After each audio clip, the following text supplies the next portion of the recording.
ketemu lagi dengan saya Diarita, teman kamu berbagi cerita dan bertumbuh bersama.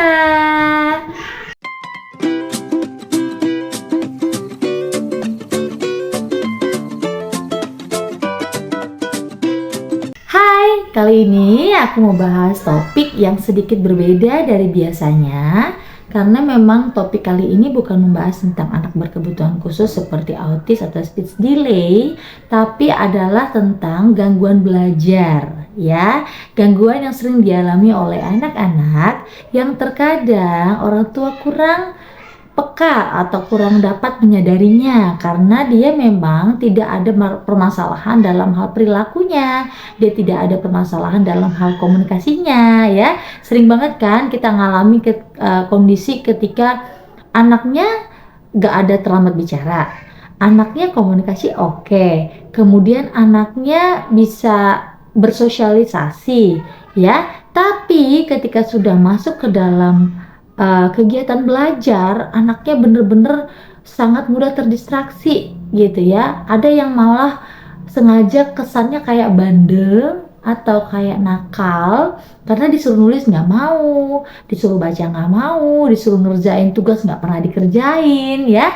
Dan kadang-kadang mereka suka merespon suatu tugas itu dengan marah atau mungkin dia kabur gitu ya, atau justru nangis atau emosi gitu ya. Ya pokoknya banyaklah respon yang ditujukan anak yang kita lihat seperti seolah sebuah pembangkang atau penolakan, padahal mungkin sebenarnya ada problem.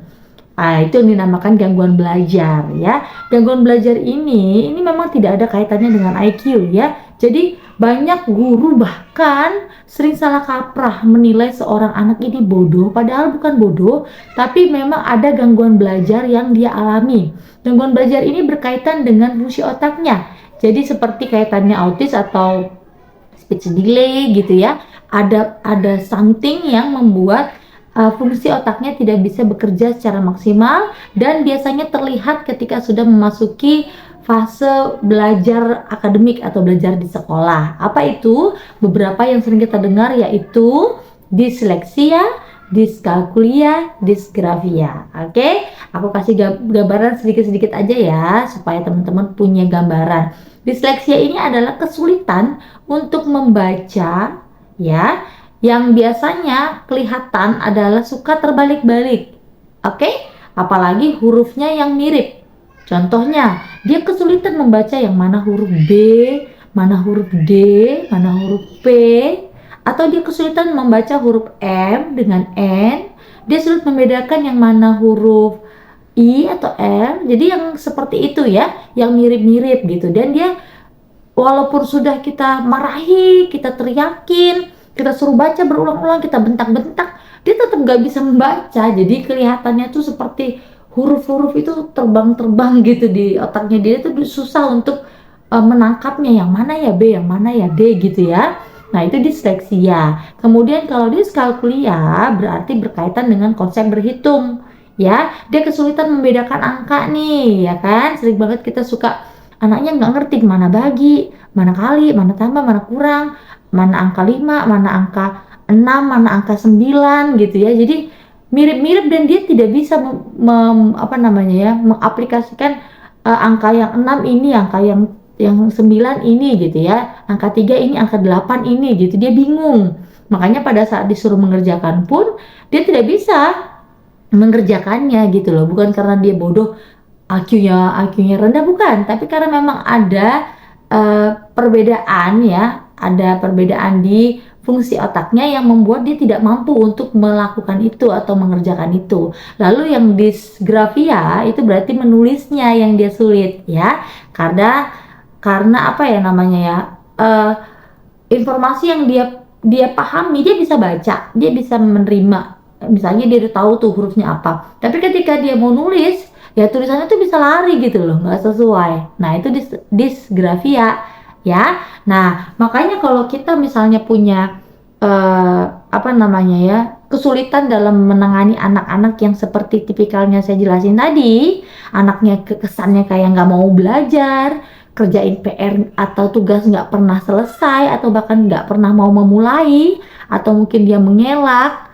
Kalau di sekolah biasanya suka menghindari, misalnya saat gurunya suruh ayo tulis, dia nggak mau nulis tuh, dia malah main-main atau dia mondar-mandir ke sana ke sini gitu ya. Nah, atau mungkin dia bisa apa ya namanya ya, nggak bisa fokus, sibuk ngurusin orang lain. Oke, ini mirip-mirip pesannya, bukan kesannya seperti anak-anak special need, tapi ternyata dia tidak ada masalah gitu dalam hal komunikasinya, sosialisasinya gitu ya. Cobalah kita cek bagaimana hasil kerjanya. Oke, dari situ kita bisa tahu nih, oh ternyata dia disleksia, ternyata dia disgrafia atau diskalkulia gitu ya.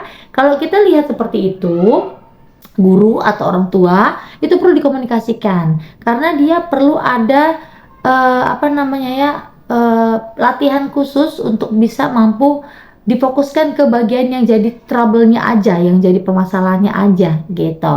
Gimana cara menanganinya? Cara menanganinya bukan dengan lebih banyak dia ajarin belajar, dipaksa, ayo kamu harus tahu ini, harus ini, dihafalin, bukan. Tapi kita back to basic. Awalnya adalah anak itu harus belajar ala Montessori, ya, cari tahu tentang Montessori. Kemudian kita kembali ke setelan awalnya, belajar sensori integrasi. Oke? Karena banyak orang berpikir, oh sering-sering aja latihan, tulis huruf B, tulis huruf D. Coba kita keluar dari pola yang biasa menulis dan membaca itu, kemudian kita ganti metodenya dengan metode lebih banyak merasakan pengalaman dengan panca indera. Ya, kita kembali ke panca indera kita, yaitu melihat, mencium, mendengar, ya, meraba gitu ya. Jadi ketika kita misalnya nih contoh ya, satu kasus, anaknya kita lihat, oh ternyata dia nggak bisa membedakan B dan D. Ya, kita kembali ke awal, sensori integrasinya. Gimana caranya kita bisa ajarin anak tersebut mengenal huruf B dan D, kalau ternyata kita cek dia malah sulit mengingat atau memahami tentang disposisi atau orientasi. Pernah nggak kita ngecek hal tersebut ke anak kita?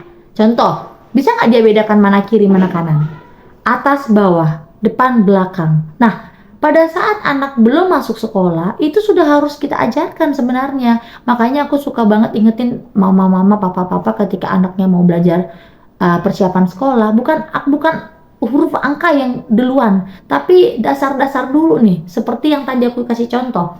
Bisakah dia membedakan mana kiri, mana kanan? Jadi sebelum kita ajarin dia huruf B dan D, coba dulu kita cek dia bisa nggak bedakan yang mana kiri, yang mana kanan, naik ke atas, turun ke bawah. Jadi pada saat kita mengajarkan dia untuk membaca huruf atau menulis huruf, dia tahu saat kita bilang yang B perutnya ke kanan, yang D perutnya ke kiri, ya. Nah, itu dipelajari di mana? Dipelajari di sensori integrasi. Makanya pada saat kita belajar sensori integrasi, kita bisa banyak berikan permainan-permainan nih. Contohnya mengikuti tali, ya. Misalnya kita pakai tali, dia jalan ke arah kiri atau ke arah kanan, kayak gitu. Atau kita suruh anak itu meronce bisa masukin pola-pola kubus segala macam, atau kita bisa susun, atau kita bisa ajarkan mereka untuk memilah gitu ya. Contohnya dicampur warnanya, kemudian yang misalnya ada kancing gitu ya, atau ada blok atau Lego gitu ya, yang dengan berbagai macam warna.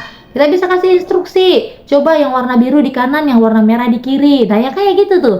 Permainan dulu yang kita berikan untuk mengecek dia tahu dasarnya atau enggak. Oke, dan itu bisa kita ulang-ulang. Nah, kemudian pada saat kita ajarin anak belajar menulis, nggak usah tulis pakai kertas dulu, tapi mungkin kita bisa belajar dengan apa yang ada di sekitar. Contohnya daun-daunan jatuh atau permainannya dia gitu ya, alat mainnya dia. Kita bisa coba susun bentuk garis panjang satu, contohnya ya, jangan langsung buru-buru huruf. Jadi kita harus pastikan dulu anaknya paham nggak. Coba susun 5 ke atas, 5 ke kanan, 5 ke kiri. Coba susun bentuk melingkar, tahukah dia? Atau bentuknya sudut, atau bentuk segitiga. Nah, yang kayak gitu tuh yang kita mungkin kita skip karena kita merasa anak kita udah paham. Oke? Karena itu adalah dasar dari kegiatan menulis. Makanya ada yang disebut kegiatan pra menulis. Pra menulisnya tuh banyak ya, bisa memakai jepit-jepit, mainan sabun, pokoknya yang melatih motorik sensoriknya ya. Jadi kalau teman-teman melihat ada kondisi anak-anak tersebut, mungkin ada gangguan belajarnya. Tapi untuk memastikan, kita juga memang perlu konsultasi ke ahli ya. Jangan takut untuk memastikan agar kita tidak salah treatment dan pembiaran terlalu lama. Takut anaknya stres karena semakin anak dibiarkan, terus dia naik kelas dinaikkan saja, tapi dia tidak dicari tahu solusi utamanya apa, itu akan sangat-sangat disayangkan gitu. Waktunya kebuang sia-sia gitu. Tapi ketika kita udah ketemu nih problemnya apa, maka kita bisa fokus di situ dulu nih. Kalau itu udah oke, maka next dia akan lebih lebih melunak gitu untuk mau belajar ya. Nah, selain gangguan belajar, ada lagi nih gangguan-gangguan lainnya yang dipengaruhi oleh gangguan psikologis. Ya, ada yang namanya conduct disorder, ada yang namanya ODD, ada yang namanya depresi. Ya, pernah dengar pasti kan teman-teman, ada yang namanya PDD-NOS gitu ya. Jadi banyak banget kondisi-kondisi anak yang sebenarnya kita perlu observasi ketika dia tidak mampu mengikuti kegiatan belajar di sekolah atau dia tidak mampu mengikuti perkembangan seperti usia teman-teman seusianya. Oke, mudah-mudahan ini bisa memberikan pencerahan buat teman-teman semuanya. Silahkan share video ini jika bermanfaat, dan sampai bertemu lagi di video selanjutnya. Salam sehat and see you.